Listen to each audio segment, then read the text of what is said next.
Sister cut my brakes to claim $10 million insurance. 3 days later, she went to bank for $8 million.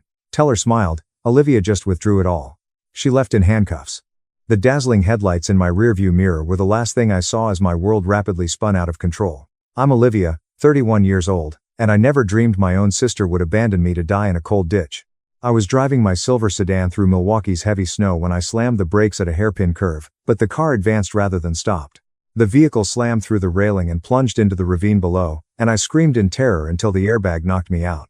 Through my fading vision, I noticed the black SUV pull over, and my sister Madison came out to stare at my wreckage for several minutes to confirm I was stuck before calling for aid. She did not even stay at the hospital to see if I had survived the surgery, but instead dropped my purse at the reception desk and went out without signing a single document. 6 days later, Madison returned to the front desk, dressed in a gorgeous coat and shouting in a theatrical panic to find out where I was. She put her fist on the counter and screamed, "Where is my sister Olivia?" The nurse stared at her with cold eyes and said a single syllable that made Madison freeze in horror. What exactly did the nurse say to make my sister's cocky smile disappear forever? Hit the subscribe button and ring the bell to avoid missing the satisfying payback in the following installment. The only sound I heard as I awoke from my coma after 36 hours was the continuous beeping of the cardiac monitor. I tried to open my eyes, but the harsh fluorescent lights above drove them shut again, sending a throbbing ache through my skull. A middle-aged doctor with a friendly expression observed my movement and approached me, using a small flashlight to check my pupil reaction. He informed me with a relieved smile that I had only had a minor concussion since the airbag had deployed at the ideal moment to cushion the hit. He emphasized that, while my body was heavily bruised and I needed to recover, there were no internal injuries or life-threatening issues that necessitated surgery. I attempted to sit up, but a rush of dizziness drove me back against the cushions as I searched the sterile room for a familiar face. A young nurse who was changing my IV drip gave me a look that blended pity and professional detachment. She hesitated for a bit before telling me that no one had come to the emergency room with me yesterday, nor had anyone called to inquire about my condition.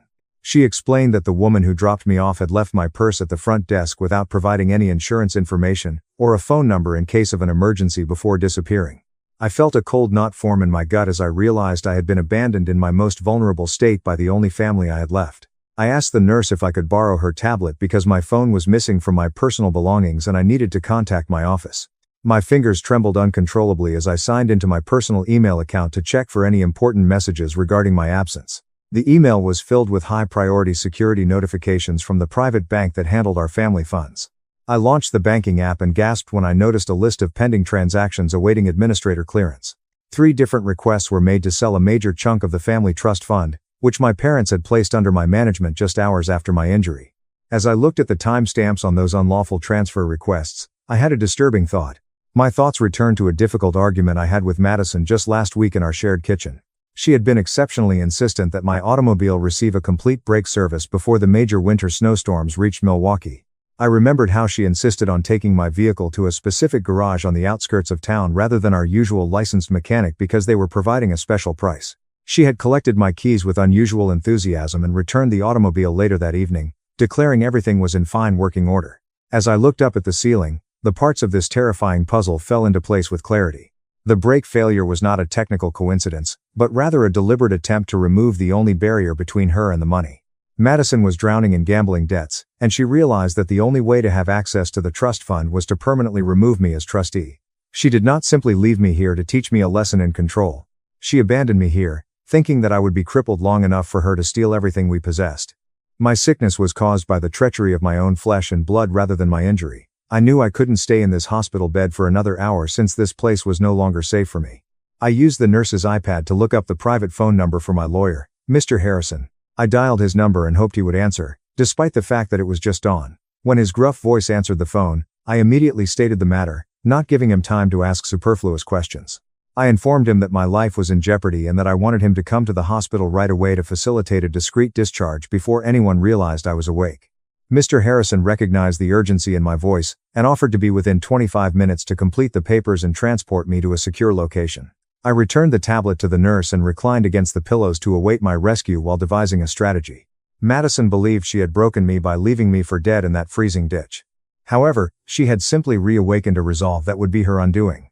I would not call the cops right away because I needed her to feel her strategy was succeeding until I had enough evidence to bury her. The sister she knew died in the crash, and the woman who awoke was prepared to fight. 4 days later, I sat safely in the living room of my best friend, Chloe, staring at the tablet screen. The comforting scent of chamomile tea and old books permeated her cozy apartment, in stark contrast to the cold and sterile hospital room from which I had just escaped. The high-definition surveillance footage from my family's home showed the entrance hallway vacant and silent until the big oak door was violently forced open. Madison came into the foyer with a look of fear on her face, distorting her normally composed features into something unidentifiable and nasty. She was gasping heavily as she closed the door behind her and leaned against it for a while, as if her legs could no longer bear the weight of her deception. It was obvious that the dreadful news she had received from the nurse at the hospital had thrown her into a condition of complete paranoia. She was no longer the mourning sister putting on a show for the world, but rather a desperate criminal who realized the walls were closing in on her. She pushed herself out the door and marched straight to the home office, her sole objective confirming every dark assumption I'd had since waking up from my coma. The concealed camera I had set on the bookshelf between the encyclopedias caught her trembling hands as she dashed for the wall safe where we stored the property deeds and family bonds. She entered the code into the keypad with frenzied, jerky movements and waited for the green light, which would enable her access to my fortune.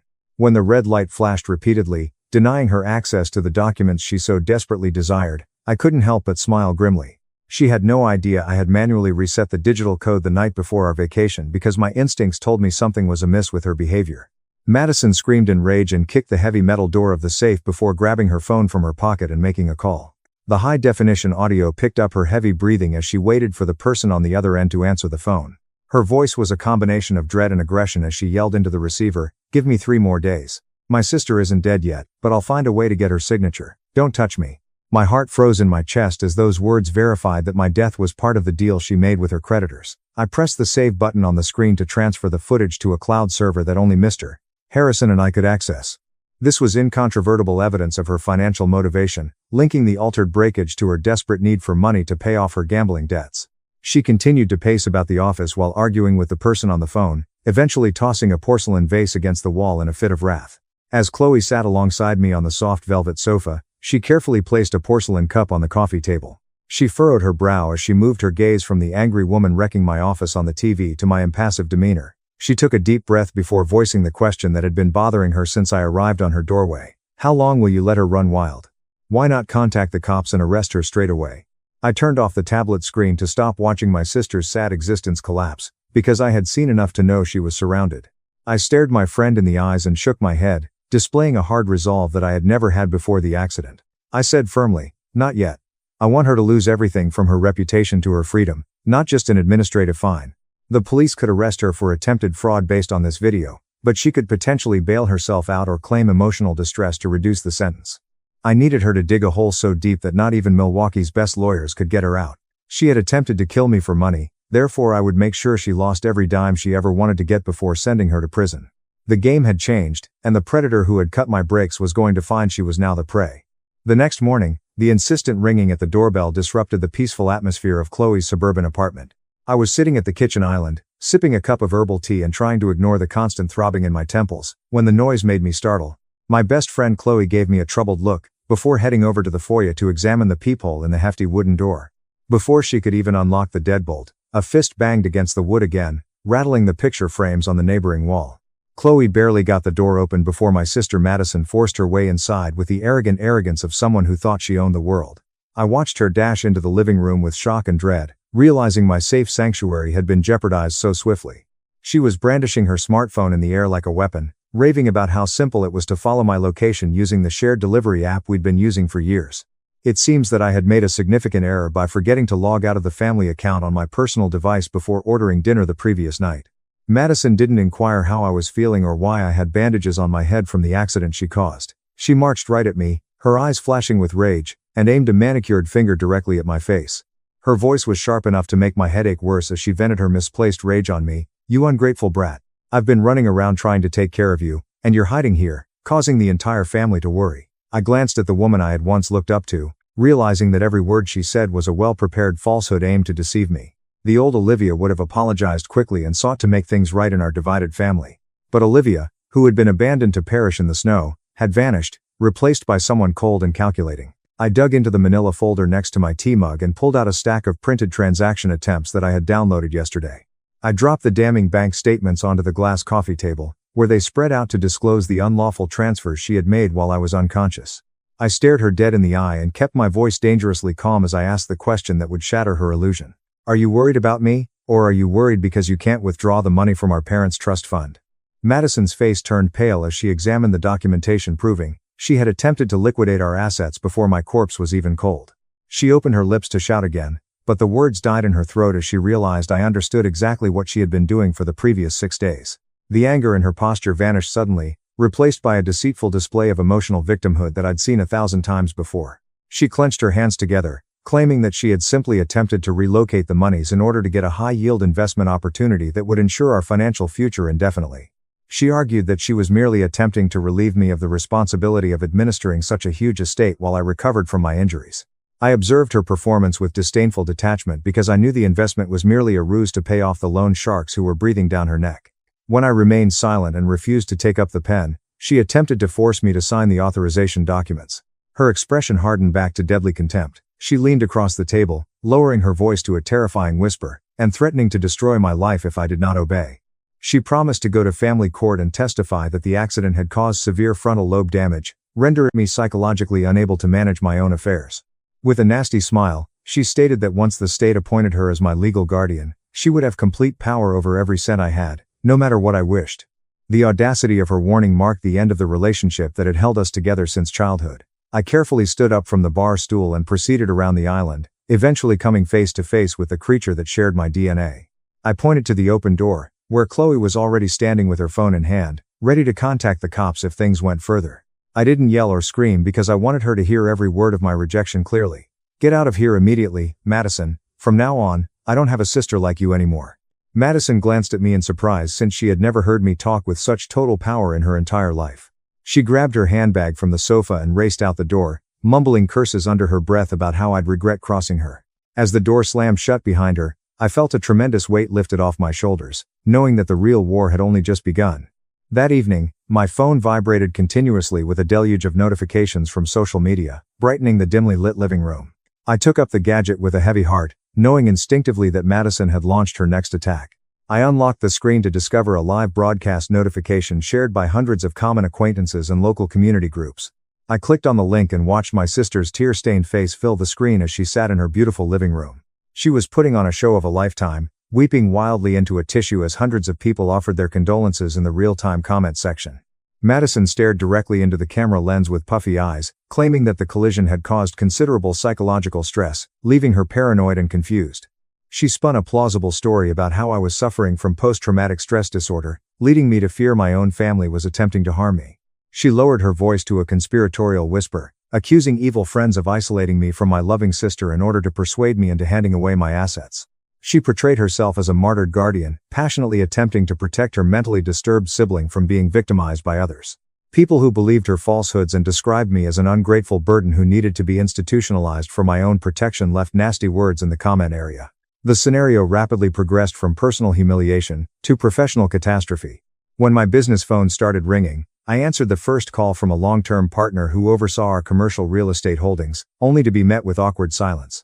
He cleaned his throat nervously before stating that he had seen the distressing video spreading online about my mental health. He informed me that the board of directors was concerned about moving forward with our upcoming contract renewal owing to the potential legal risks linked with my purported instability. I tried to explain that it was a personal family conflict, but he stopped me off, saying they needed to halt all operations until I could submit an official mental evaluation certifying my fitness for duty. I hung up the phone with quivering hands as I realized Madison was not only assaulting my character, but actively ruining the job I had established from scratch. She knew precisely where to strike to cause the greatest pain for me because she knew how much I cherished our parents' professional heritage. Chloe raced back and forth across the rug, her fists clenched in rage as she listened to the falsehoods coming from the tablet on the coffee table. She wanted to log in and scream the truth at everyone in the comment area who dared to criticize me without knowing all of the facts. I reached out to silence the video, because hearing her voice was draining my energy for the fight ahead. I shook my head slowly as I gazed up at my friend, who was willing to fight for me on the internet. Engaging with Madison on social media was precisely what she wanted because it would make me appear defensive and unstable. I looked to Chloe with a cool composure that shocked me given the turmoil all around us. She thinks public opinion can save her from debt. She chose the wrong opponent. I realized that winning a debate on the internet would not salvage my reputation, but proving she tried to kill me would quiet her for good. I needed indisputable physical proof to indicate that the accident was a deliberate attempt on my life rather than a mechanical failure. With a rush of adrenaline, I understood that the silver automobile at the bottom of the ravine was the most essential witness in this entire case. Madison had been rushing to leave the hospital, but I wanted to know if she had been as quick to dispose of the wreckage. My personal cell phone rang again, but this time the caller ID showed the name Mr. Harrison. I responded right away and listened closely as he gave the breakthrough news we'd been praying for all evening. He had spent the last few hours tracing down tow company data and learned that Madison had not sent the car to an insurance impound facility. She paid a private carrier in cash to carry the vehicle to an unauthorized scrapyard on Milwaukee's industrial side. Mr. Harrison informed me that the yard was set to operate their crusher at 1 a.m. to clear the week's inventory. We didn't spare a second as we grabbed our coats and dashed out into the cold winter night. Chloe drove her car with steely resolve while I guided us through the barren streets to the coordinates Mr. Harrison had provided. The scrapyard was a murky maze of twisted metal and rusting machinery that appeared like skeletons in the pale moonlight. We parked a block away to avoid disturbing the night watchman and met Mr. Harrison at a break in the chain-link fence. The three of us crept slowly along the rows of smashed automobiles, checking the piles for my sedan's unmistakable silver paint. The harsh wind pierced through my coat as we frantically searched against the clock. Finally, I noticed the mangled remains of my automobile sitting on the conveyor line that led to the big hydraulic crusher. It was only minutes away from being crushed to a cube of scrap metal that would forever conceal the truth. I scrambled across the frozen ground and dropped on my knees at the front wheel well, where the damage was most visible.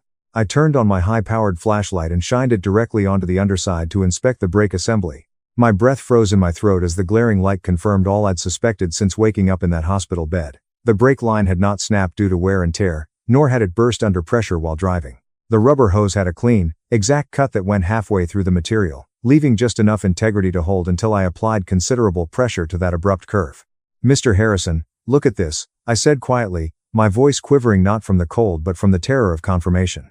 The lawyer leaned in with his own camera to photograph the cut before gently removing the damaged part of the hose for evidence. We had just secured the smoking gun before the huge machinery roared to life, consuming the proof of my sister's crime.